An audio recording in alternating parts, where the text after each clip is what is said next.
Our Highline Voices, 106.5 KQWZ LP FM. Connecting Highline and our region. Share your story. Our Highline Voices, history, cultural heritage, art, performances, contemporary, pop culture. We are very motivated to provide a vibrant community museum and authentic social gathering place. It truly takes a village to raise a museum. Despite the challenges, our daily inspiration is our eagerness to build a stronger and more connected community. This museum is from the community to the community. Our passion is for our visitors to have access to a broad spectrum of information sources and cultural perspectives. Our Highline Voices. Hi everyone, this is Nancy from the Highline Heritage Museum, and welcome back. We're really excited to have you here with us. Tonight, we have a very special guest. Like I said, everyone is special to me, and so everyone has their own unique stories to share and then opportunities for us to learn from each other. And so I'm going to let Mike introduce himself, and then we'll take it from there. Okay. Good evening, everyone. Thank you, Nancy, for the invitation. My name is Mike Heinisch. I'm a lifelong Highline, well, I should say lifelong, 40 plus years resident of South King County, particularly the Highline community. All that in Burien, actually West Seattle as well. I was born and raised in Wisconsin, came out here in my mid-20s to go to graduate school and see if I liked this area, and that was in 1979, and I'm still here, so obviously the area fit with me. My family is here in Burien, my wife, and I have a grown daughter who's up in the Edmonds-Linwood area. So it's a pleasure to be a part of this, and thanks for the invitation again, Nancy. No, for us, thank you so much for coming. One of the things I would like to make you aware is that he's also a board member for the museum, and we're going to be addressing that question, not question, but like just as part of who he is and his involvement in the community. But no, for us, it's a pleasure to have you here. Thank you for allowing us the opportunity to do this. Thing. And so here we are. So we can just talk with each other and share with us a little bit more about who are you? Who are you? You already introduced yourself in a way that expressed that when you arrived to the community, but who are you? And then what has been your passion in a professional way? I know that you have such a very interesting career, and that's one of the first things that got my attention about you. It's just like, oh my goodness, all the things that I just reading at this long list of different accomplishments. But I think that all of it comes from one single passion and one reason and some type of, or some sets of values that I would like to tap into it. Sure thing. The family I was raised in the Midwest, my parents were big believers in community involvement, community engagement. They spent their whole adult lives involved in community activities, largely around their church, but also in other areas in the community. And I really learned the passion of contributing to the community, not only as a way of part of your life outside of work, but as it turned out to be my case, part of work itself. Something that Nancy doesn't know about me, and I've been with the Highline Heritage Board and Museum now for a few years, is that I was in the Catholic seminary for 10 years and wanted to be a priest back in the day in the 60s. And when I realized that wasn't for me, I moved into social work, which is kind of the next best thing in many ways. And if I were to call it ministry, my ministry was in the nonprofit sector throughout my career. I spent 42 years in the nonprofit sector. Started my career in a small agency in Everett, and then moved down here to King County and worked for Catholic Community Services in the 80s, early 90s, and then to Navos here in the Highline area, which was then known as the Highline West Seattle Mental Health Center. Ran their children and family division there. And then from there, I moved to Kent, and I was the executive director of Kent Youth and Family Services for 21 years. So my career was largely involved with the betterment of and support of families and children. Catholic Community Services, Navos, and then get into family services. And when I retired in 2020, excuse me, it was clear to me that if you're fortunate enough, and thankfully I'm fortunate enough to have retired, you can retire from a work career, a day-to-day job, but you can't retire from advocacy. You can't retire from being a part of what's better for communities, and however you can contribute in that way. And so I'm delighted to be a member of the board here at the museum, but I'm also involved in 4 or 5 other boards and commissions here in King County and across the state that all have an effort to improve the lives of people. So for me, the spirit of my parents as community engaged people lives throughout my life. And I will say I've got 5 brothers and sisters, and all of us are engaged in community efforts in our own communities. We have to be part of our communities. Civic engagement is so important to a better life for everybody, and it's a lifelong commitment. I'm blown away. I'm blown away for many different reasons. One is knowing that it's not just you, it's also your family. That it's not just you caring and giving. And, I'm witness of how much you give. Mm-hmm. And how, you've been working with me. I'm always thinking one of these days I'm going to traumatize him because it's just how much, like, I'm asking him, like, hey, what about this? What about that? And what about that? But it's just how beautiful to just, when you have the opportunity to express that to the community, and it's just beautiful. Caring for the youth, caring for the families, caring for them. When you're confronting them, you are dealing with them in a very vulnerable position. And they're in a really raw, vulnerable. It's not an optional. When somebody is in those positions, it's not like, oh, I got the options. Maybe in your mind you might have, but when you're trapped in there, you do need help, and you do need some type of tools to push back and just get out of that the darkness, I call it. And for somebody else to see that darkness within a compassionate and kind way and trying to help. Not everyone can do that. I used to work also in before my museum field career, as I was working on Northwest Immigrant Rights Project, which is an organization that helps immigrants into the area, and it was really painful. And I know that if you're sensitive, you cannot take all that all the time. And so that was one. Then it's just the ability to take on, even though that's not your problem, but the moment that you care, the moment that you sympathize, the moment that you provide empathy and help and tools, you invest in that person's well-being. And so one way or another it becomes kind of a you that's also part of your problem. And so that's one of the things I admire about you, is that how long you've been doing it. It's not, for me, like, okay, I'm way too sensitive. I cry too much. I don't think I can have a quality of life. I'm not going to be helping anyone around me when I'm so sensitive. And so I realized really early on that no, the social worker, nonprofit advocacy, protecting the most basic rights on human beings. We're talking about people with asylum cases. They're like, hey, I have the right to leave. Or getting phone calls from the detention center, a woman's crying, like, please, I want to see my kids. Or, it's just these raw human elements that all of us take that for granted. Once you're secure and safe and all that, but when you're in place in those vulnerable positions, they have somebody else who can look at you with kindness and compassion. And so thank you for being the way you are. So I'm sure that as you were providing that kindness and help and doing your work, because at the end of the day also was part of your work, it became an extension of your values, and it became an extension of who you are as a human being.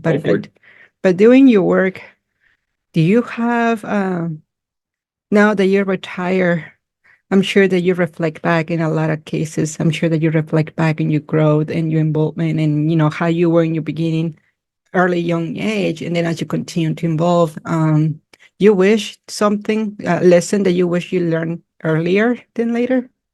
Oh, Maybe it's a too complicated question. So maybe I can go to a more simple one. You continue to do the work in serving to the community. Why? because we're all in this together. I think if one thing early on the pandemic proved to us is that we're all in this together. That my health and my quality of life depends on your health and your quality of life. That's how closely bounded we are together. And that's just not when it comes to a virus. It comes to, your ability to have a home, a roof over your head, food, successful children, successful families, a good career, a livable wage job, a future, and hope. And if I can contribute that to you, because we're in this together, you contribute back to me, and however you bring yourself into the community. So it's so important.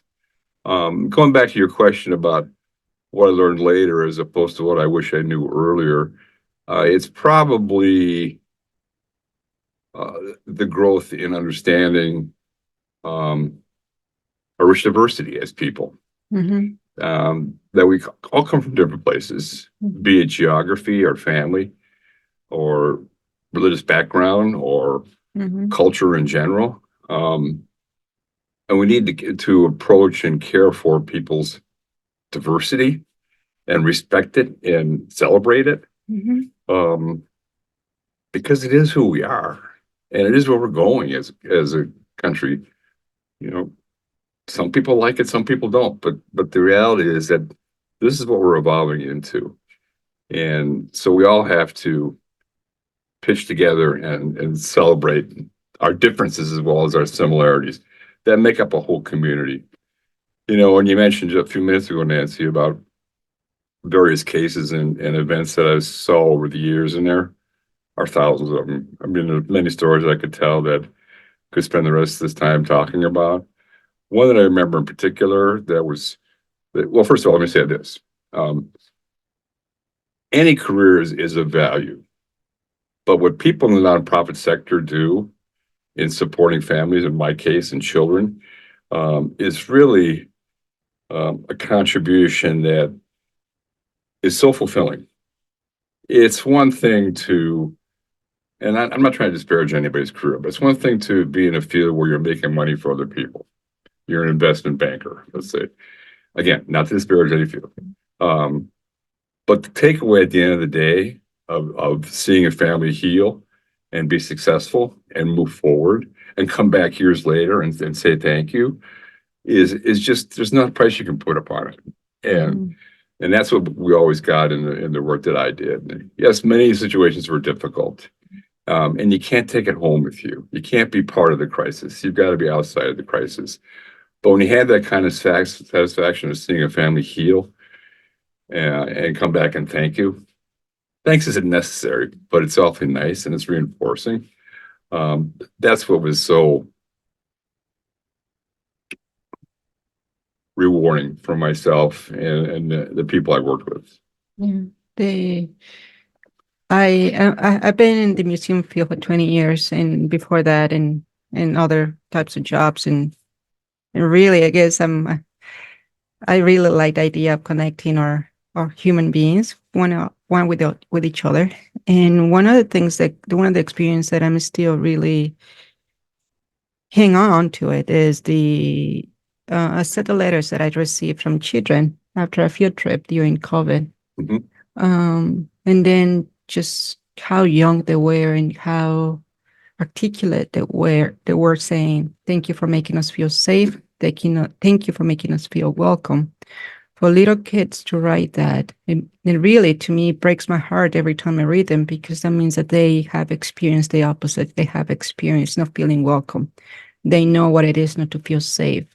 And it's something as this is in a cultural sector, in a museum, that you would think is not essential. I don't know. I mean, there is always an argument, what is essential? And for us, maybe we are not providing a housing. Maybe we are not providing a meal, but we're providing a sense of identity and a sense of safetiness within the community, and have the freedom to be themselves. And I don't know what is more important, a meal, which, yeah, you need it to survive, but then also the sense of feeding something inside of you that says, yes, my voice matters. Yes, I do I am part of the community. My identity is me, and then celebrating the differences in honoring our similarities. I always tell people I do find more similarities with each other than differences. Why? Because we the same thing. We want to eat, we want to sleep, we want to feel safe, we want to be able to be in a community where if the streets are clean, where there's no violence, when we can raise our kids and knowing that they're safe. And so we have such a basic human beings that all of us have that shared commonality. Yes, we have that. And then, yes, we do have our differences, which is great. The more you know about other people, the more that reinforces who you are as a human being. It's like traveling. To me, every single time I go to different countries, it's not about it. It reminds me what makes me, what makes me Mexican, what makes my identity the way I am. And it's because I'm exposed into other perspectives and styles and traditions. And it is just beautiful. If you can think about your ethnicity or your background as you know, music, just being able to be in a room full of music, of all kinds of backgrounds and sounds and instruments, that's what we are. That's one of the things I really appreciate your support as a board member, but also as a human being. And it's just the idea of sharing and giving and providing a space for people to feel welcome and comfortable and respect.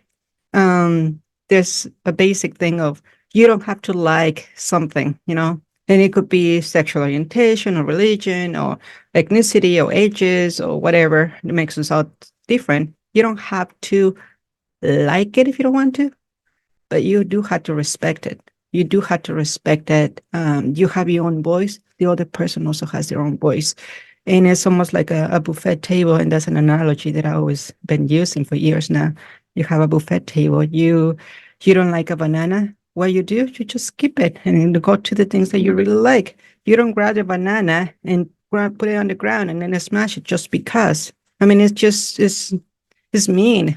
It's mean to just grab the banana and do that act of misrespect. So if you don't like something, just skip it and move on and appreciate the good things. That's to me what it is about respect, is that people don't have to agree with me at all, but at least the same way as I will be giving them the respect, because those values are from home. Those values are instigated in a culture, in a society that say, hey, there are rules for everything. There are manners. There's the human needs of respect my space. Was the same thing with our ideas and difference in perspectives.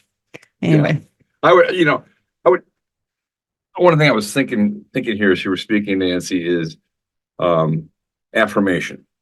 That giving affirmation, particularly to children, is so important to their development.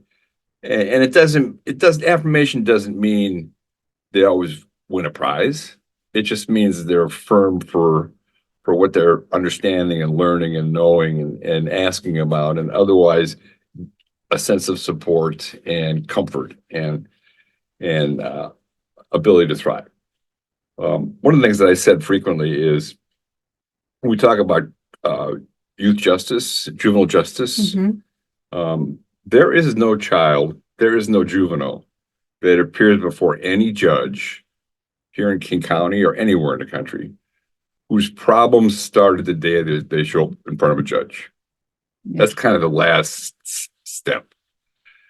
The fact that this child is sitting in front of a judge today, potentially going to juvenile justice, rehabilitation, whatever you want to call it, his problem, her problem didn't start today. That's where it ends. Well, I don't know where it's ends. That's what it's come to. Problem started 10, 12, 15 years ago, when that simple affirmation of being a budding young life didn't take place. Your point about talking to each other, civic engagement means just that. It means being able to come together and have a conversation that's candid, that's frank, that has disagreements, but that we can walk away understanding each other and where we're coming from. We have to have an ability to talk to each other, and to get to somehow a common ground. around our direction as a community, as a society. And, if we can't do that, then, and I'm not one that has a pessimistic outlook, but we have to be able to have a conversation, even in our disagreements. And I would say about the Highline community is we're still able to do that. In a lot of places around the world, we know can't do that. And I think that's a fact that we should all be taking pride in, that here in these communities, we can agree to disagree and still talk about how do we move forward. Mm-hmm. Yeah, that is true. There's a lot of societies that you cannot even express any thought. I was talking earlier about asylum in general. And there are some really extreme cases out there in the planet and on areas that you cannot do a lot of the things. Here we do have the opportunity to be ourselves, as long as you're not crossing the line or misbehaving. But that is true. When a kid is already in front of the judge, it's because it's already been layers and years of issues behind them. Absolutely. And it's not just the kid, it is environment, it's the lack of a lot of opportunities. And I come from a family where my parents were okay in a way, but before that generation was absolutely ugly in many different ways. And so there's been a normal narrative in our families to prevent from going back to that, from preventing from going to fall into those holes and not be better as a human being in general. I remember one time many years ago, probably like 25 years ago, one of my jobs made me go to the detention center for the children. Mm-hmm. And it was a Christmas. It was before Christmas, so I was supposed to be the one bringing the toys to the children. Mm-hmm. Oh, I walked into the space and it was absolutely horrible. I never engaged with the kids. I never talked to them. I saw them from afar away. And I asked, why children in the detention center? And they said, well, because they came looking for the parents. They abandoned them when they came here. And so the kids are traveling and going through things by themselves alone. Imagine crossing just borders as a child, seeking and looking desperately for your parents. And so those kids, with the intention of just surviving, with the intention of seeking love and protection, they are learning really early on that no, they are not with the parents, and they are on themselves. And those scars don't go away. Those scars will stay forever to the rest of their lives. And then they have to make a decision. How would I be able to move forward? But if the only things that you have around you is survival, and you act out of survival, out of desperation, out of frustration, then yes, you will be facing the judge a lot more often than from a family that has been given every opportunity to be okay. Yeah, you're reminding me of my part of my career was spent in foster care. I ran the foster care program, both the therapeutic foster care program and the regular foster care program at Catholic Community Services in the 80s. And it is devastating. And what you just talked about, I saw happen in front of my eyes. You have put an age on the child, 5-year-old, 6-year-old, 8-year-old, 9-year-old, who's been in foster care for virtually his or her whole life. They don't have any sense of bonding. They don't have any sense of family. They have themselves. And in the foster care world, we would talk about blowouts. And a blowout was, and still is, when a foster child in a foster home was asked to leave. The foster parents would call up and say, get him out of here. That's really what they would say. And we would have to go out and pick up the child, whatever age, and find another foster home for them. And literally, you'd walk in repeatedly, and you'd have a 9-year-old who knew he was being or she was being kicked out or blew out. And what would they have? typically what they would have, they'd have a glad bag full of their clothes, which was their whole life, the glad bag full of clothes. And they'd look at you repeatedly and say, where to next? Where to next? And they go like that from one home to another to another. And so, yes, and I'm not trying to belittle the foster care industry, the foster care system. It's a necessary system.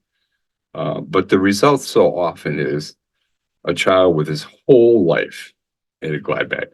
Yeah. And saying, where to next? And you just know what's going to happen when they get to be 17, 18, 19, 22, 25, 30. They have no attachment. They have no rootedness. They have no sense of support, belonging. So they're going to end up in front of a judge. Or they end up multi-generational, having their own children to have a similar sense of no rootedness. Anyway. No, I my own dad, he was abandoned when he was 5, and he had to go from house to house to house and house. And even when he's been an amazing father and he's done the best he can, I still pay kind of the side effects of the attachment and his coldness and his inability to, I mean, there's a term I think is avoidant attachment. It's like you push people away, you don't let people get close to you. And even when you're doing everything on the book, and even if you don't face a judge, even if you still have the scar in you that affects everyone around them. And so the ramifications of not having an environment where kids can be themselves, where they feel supported or loved. Love, I think, is a big ask, because those kids growing up in that system, they don't know what that means to be loved, but at least what it means to, hey, dude, am I getting help? Can you help me? Type of thing. And once again, you go into that survival mindset, is knowing that, oh, I'm thriving, I'm living, I'm okay. It's more like, can I survive this thing? What can I do to just go, just, I don't think, and here I am, I don't have experience of that, and I'm not in that field. But, I don't know, but I can sense that the kids that they have been in abandonment, and it could be physical or even emotionally, that they have a sense of, this is just surviving, and it's only one moment at a time, and there's no thinking in the future. And so I think that's what the kids are going through. We got around 10 minutes or so, and so I want to make sure that we're tapping into areas that also you want to talk about. Sure. But before we move on, kids and youth is such a strong and vulnerable topic too, because they are the next generation in our society. They are the ones who, if they're successful, they will be the ones running a business and being our teachers and being the parents. They're playing with their kids, and the ones that are serving in the public service and so on. And so have conscious about what else can we do?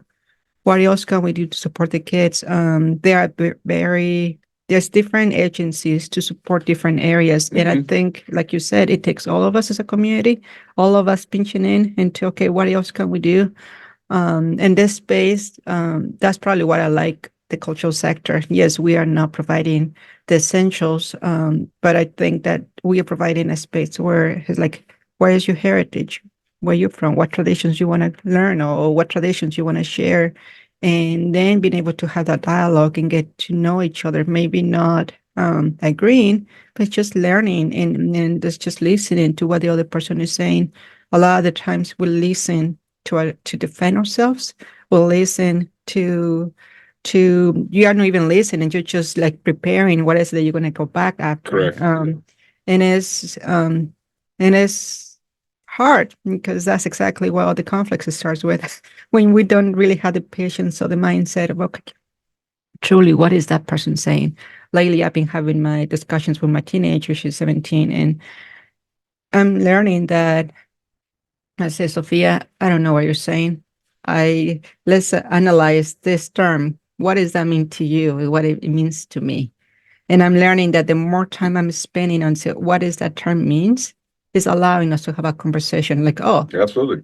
one word we think that we Absolutely. understanding the same thing, but we are not. Going back to you, so your career shows through actions that you're a very caring person, and that you are, and that you do believe in actions, not just talking and dreaming, and that you do get the ball rolling. And I've seen just last week alone, there was another example here at the museum. I'm not gonna go there, but it's another acknowledgement of how he is as a person. So how do you, on your many years of experiences, I'm sure there's a lot of lessons that you have not learned, and it's a lot of lessons that you're still learning. Like you said, not because you retire, you stop being who you are and learning more about how to give back, or how do we work together and have that civic responsibility to do something for the community. Is any specific message that you would like the youth right now to hear from you? The youth? Yeah. Well, you're our future.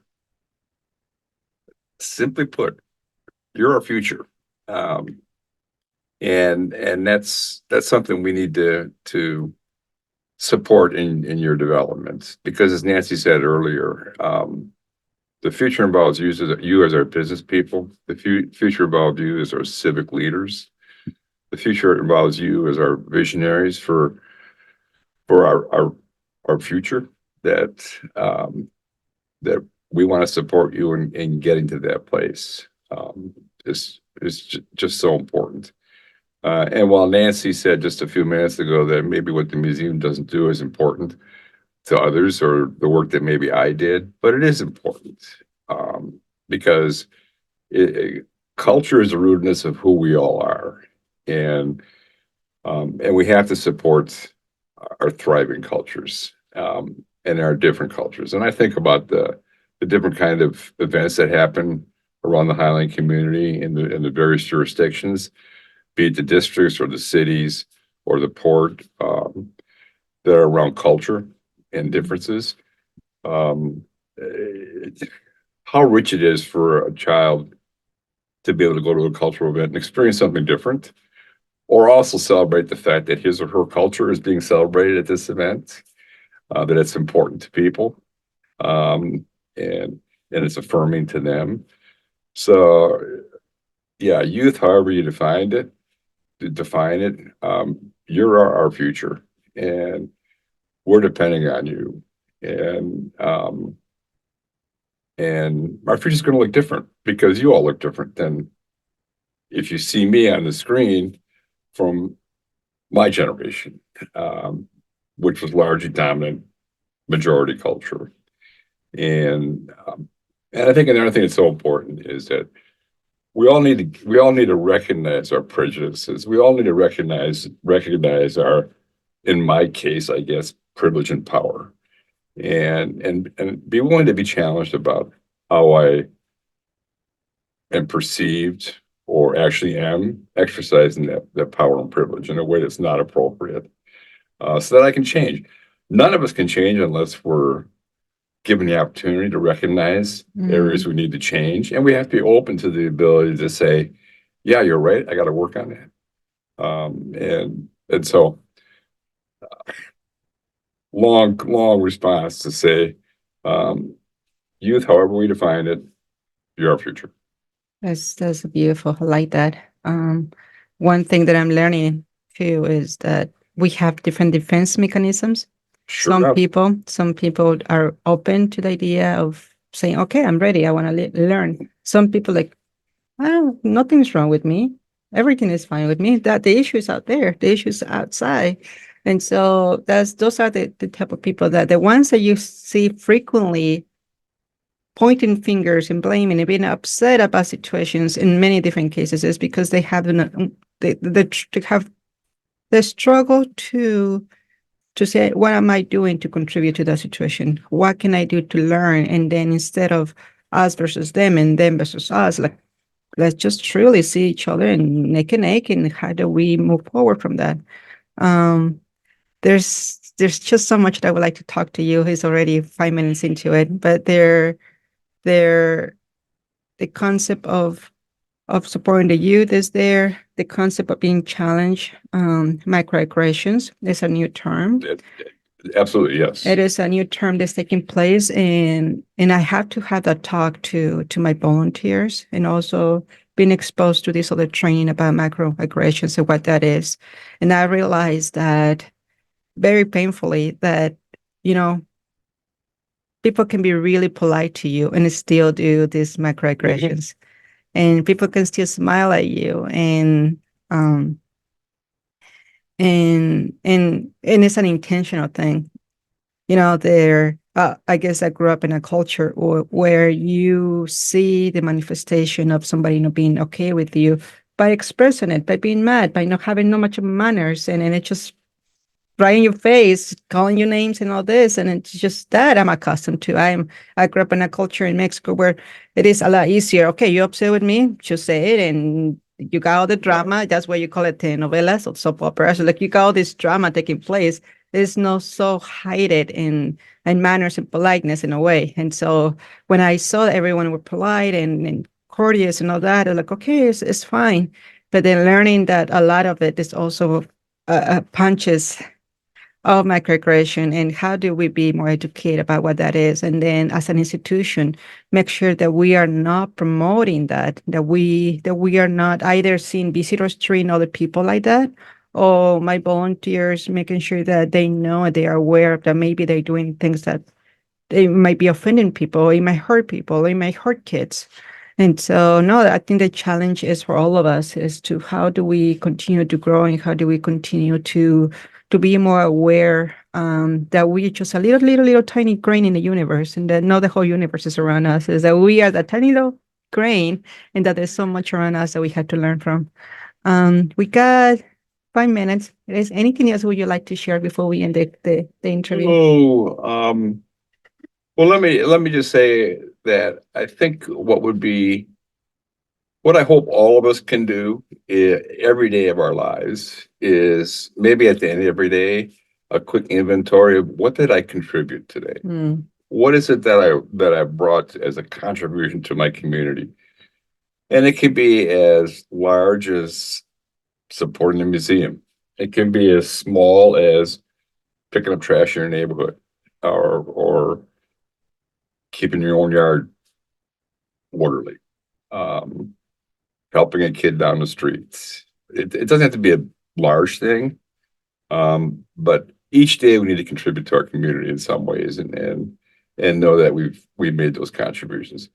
On a much lighter side, I guess, in a pretty heavy conversation, and I'm glad to do it, is some of the things I enjoy doing, aside from everything I've talked about, which has been a joy in my life.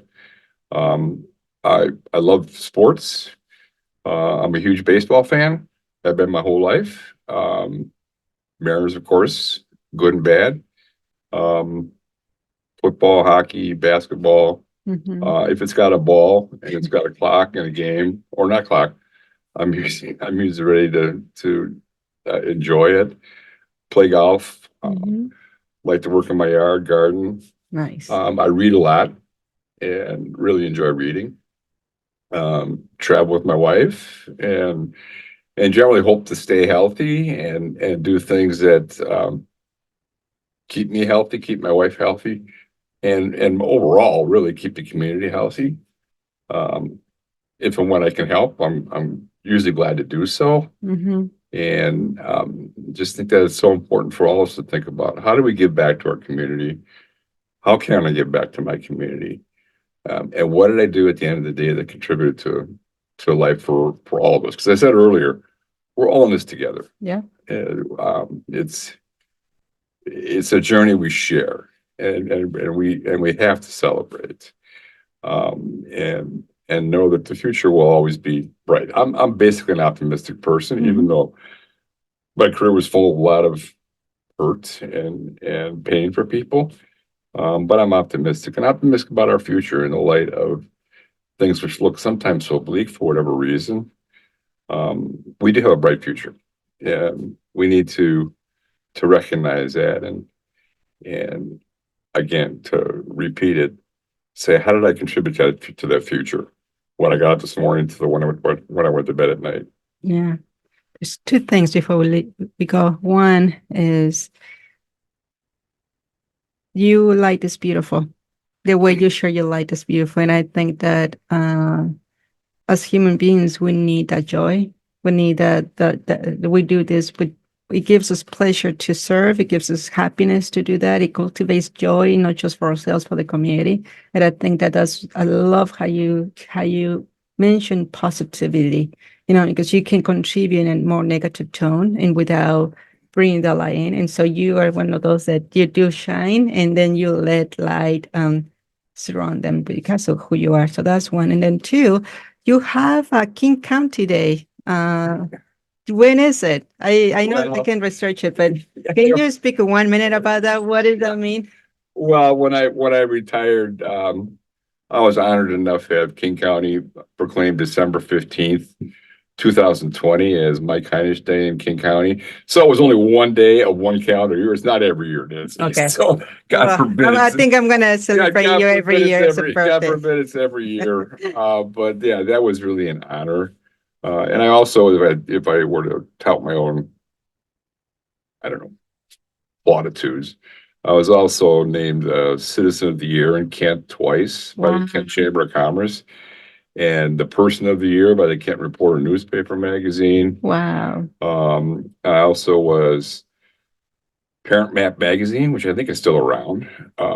They do Heroes for Washington Children edition every year. And so back in 2000, many years ago now, probably 2010, 11, I was Washington State Hero for Families for Parent Map magazine, among a few other things.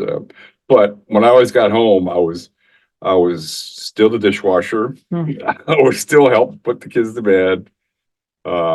Still partnership with my wife, just another person. Because we're all just another person, but we're all in it together. Yeah, no, and I think that the recognition is one thing, but you're still human and you still got to go through everything like we all do.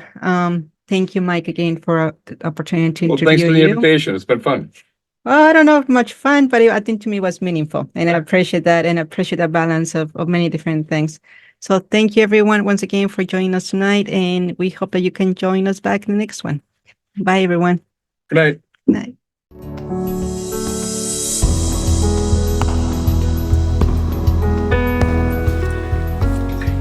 Our Highline Voices, 106.5 KQWZ LP FM. We envision ourselves sitting at a round table where no one is the leader and stories are heard respectfully, regardless of gender, age, sexual orientation, disabilities, or ethnicity. We want to embrace our differences and similarities. We are creating a place where visitors can connect with the stories and each other. Our mission is we collect, preserve, and tell the stories of the Highline region and its people. We want to extend our mission outside the walls of the museum. Our Highline Voices represents us all, honoring our past, celebrating our present, and uniting to cultivate our future. This project allows us to reach out to demographics who might be unable to visit the museum. People with disabilities, low-income families, people who don't trust museums, and more. In partnership, we are launching a locally programmed new radio station at the museum, featuring recorded and live Highline's heritage, history, culture, arts, and more. Are you interested in sharing your story? Email director@highlinemuseum.org.